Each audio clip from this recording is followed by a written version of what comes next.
Hey guys, what's going on? James Klug here, and today is the day before the March for Our Lives event in Washington, D.C. Let's go ask some people some questions. So are you guys going to be attending the rally tomorrow? We are, yes. Very cool, very cool. You guys have any signs that you guys have made so far? She made a great sign. I wish she brought it out today, but it's really cool. What does it say exactly? It says, why are we making our children be braver than our politicians? And then it has a gun with a cross out in one of the letters, so it's pretty cool. Well, after this rally, what's going to be the next step for you guys? I mean, what would you like to see passed legislation-wise? Legislation-wise, I would like to see, just stricter background checks. Okay. That's what it's all about. We don't want to take away their guns. Yeah, I think that's reasonable. Ultimately, assault rifle ban? Assault rifles, yeah, exactly. As for assault rifles, we were looking into the FBI statistics for that, and they were recording that rifles, just in general, were responsible for 2.5% of homicides in the United States. What are your guys' thoughts on that when it comes to people making an argument for, for focusing on the rifles and not focusing on maybe inner city gun violence, which makes up the majority of homicides in the U.S.? Well, so the assault rifles and AR-15s and things like that are used in mass shootings typically. There has to be done more for securing other weapons, and that's where all the other things need to be done. What would you guys like to see come from this march tomorrow? Basically that they ban assault weapons. Okay. Yeah. Anything else, or just assault weapons?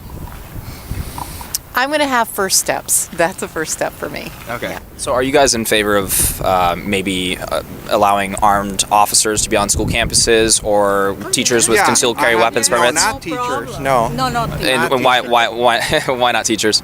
Well, she's a teacher herself. You don't trust yourself with a firearm? No, it's not myself. It's just in a situation when it happens, as it happens, I don't see that as a solution. I think there will be more problems related to that. And what kind of problems do you think in just a teacher accidentally shooting a kid? Or Yes. herself or somebody. What kind of magazine restrictions would you guys like to see? I'm not very well versed in the type of magazines, just the. How many bullets is enough bullets? What do you think? Wow. I think maybe 2 in case you missed the first one. That's a pretty good accuracy. And I know a lot of people are bringing up that statistic FBI has for just rifles in general. They were saying are responsible for 2.5% of homicides. What are your guys' thoughts on that when it comes to this gun debate, focusing on the rifles instead of inner city gun violence, which makes up the majority of homicides?